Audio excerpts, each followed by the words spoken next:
have large brains, and I will talk about how intelligent the chimps are in a second. Now, chimps are found across Central and Western Africa, and they live in countries around Senegal to Tanzania, across the River Zaire, and they do like to live in forest regions. Now, in those regions, they do live in groups of around 20 to 80. We call a group of chimps a troop, and here at whipsnade, we have a troop of around 6 chimps. Now, let me introduce you to who we've got.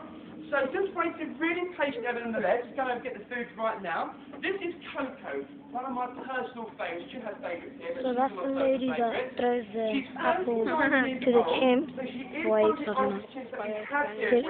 Monkeys, I don't know. Now, gentlemen, if you have a bit, and she looks over you and gives you a bit of a wink, that's probably because she fancies you. And she does like men with beards, and she's the only chimp that we have in this enclosure that was hand-picked. Whoa, that is so clever. By a man with a beard.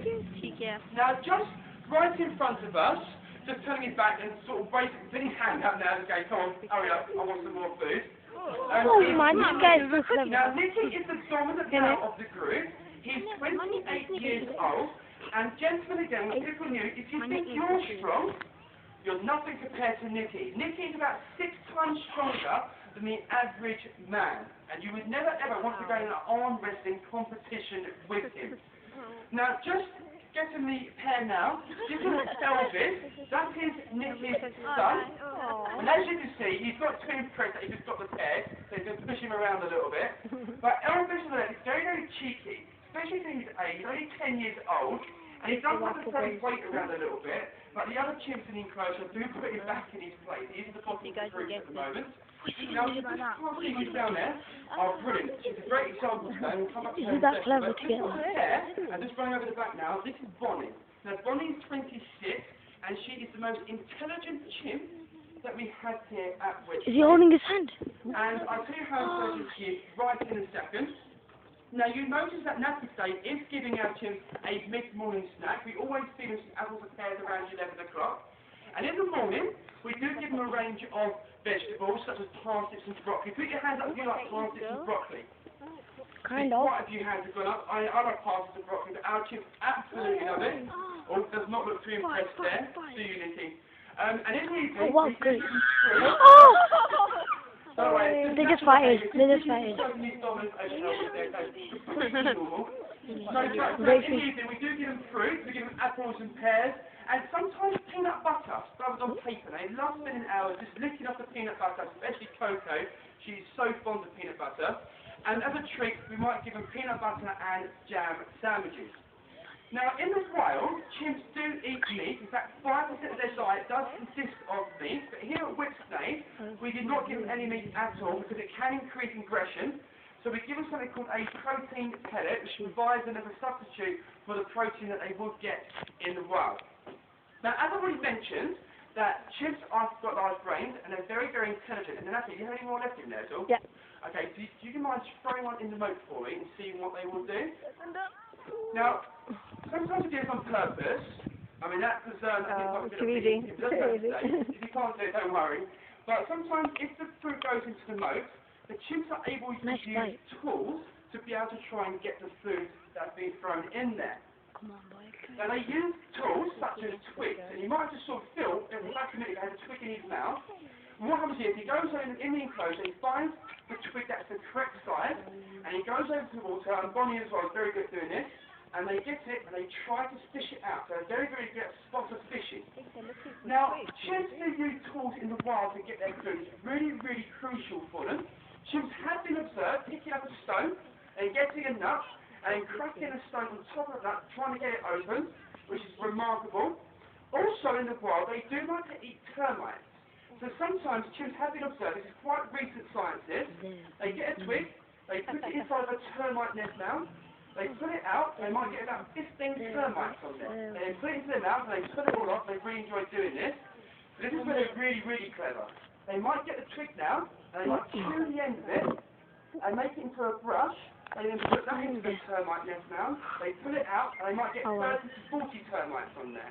They're able to change the tools that they use to be able to get more food out of it. It's absolutely remarkable. So Elvis looks absolutely disgusted that he's not getting any more What is he doing? thrown at him. Now here at whipsnade, we do like to challenge our chimps to carry as much natural behaviour as possible. It's called enrichment. Oh, there's another. So sometimes we do throw food in there and have to try and work out where to find it. Sometimes we hide the food in Hessian sacks or cardboard boxes and have to try and work out how to get it out. And Elvis down there, we do like to give him non-enrichment items such as a jumper. And if you throw a jumper in there, he would pick it up, he would stick with it, and he'll throw it around, making all these screaming sounds, throwing it around on top of his head. He even puts it over his shoulders sometimes. It's amazing to watch. But it does keep him busy, and he really, really enjoys doing this. Now, I need your help one last time. Put your hands up if you make your bed every morning. Well done, so you did put your hands up. Put your hands up if your parents make your bed every morning. Yeah, I thought that would be more like it. Well, our chimps, they make their beds every evening before they go to sleep. So what we do is we give them a big pile of hay, and then they go over there, try and get as much as they possibly can. They take it over where they sleep, and they make their bed. And Coco, not just choosing her name, but she's fantastic at making her bed. And if you're still here at 4:30 today, there's a big fire in the enclosure behind you where they sleep at night, and she always sleeps just behind there. And it's always amazing to watch her when she sort of puts her arms and legs out and tries to make it all nice for her before she goes to sleep. It's brilliant to watch. Now, even though chimps are so amazing, unfortunately, guys, their numbers are declining across the world, and this is due to the bush meat trade. They are hunted for their meat. It's incredibly sad. Adults, such as Coco and Nikki, are usually targeted more because they're much larger, so they fetch a higher price on the bush meat market. And now, unfortunately, chimps such as Elvis will then suffer because of this. Because he's so young, he will be orphaned, and he will not have learned the skills that he needs to survive in the wild.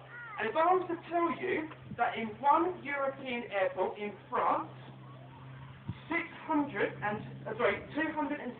tons of bush meat were discovered in people's luggages. That's just one European airport in the south of France. That's roughly equal to 650 chimps. And if we carry on hunting in this way in the wild, they will become extinct in the next 5 to 15 years. And the only place we'll be able to see them is in places such as whipsnade. So we've got to try and sort this out. Now, the cells that come out of London and whipsnade soon, we are working very closely with populations that live near chimps, and what we're trying to do is encourage poachers to use the hunt chimps to protect them instead by giving them another incentive. Also, we are working with logging companies, and we've come to something called the Wildlife Timber Project, where we are trying to stop timber companies from chopping down the trees and protect the environments that the chimps live in. And just by coming here today, every single one of you has helped, because your money does go towards our conservation programs across the world. I'm going to finish it here, guys. One last thing. Chimps are so intelligent, they are fighting back against the poachers.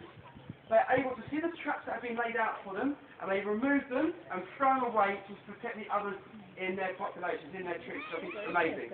Thank you so much for coming down and listening about these fantastic animals. You're welcome. Hey, man. Hope you have another lovely day here at ZSL whipsnade. Thank you. Thank you very much. This is Miss Owens, our teacher. What is this? A board game? I don't know, do you guys? Well, I'm going to stop it here.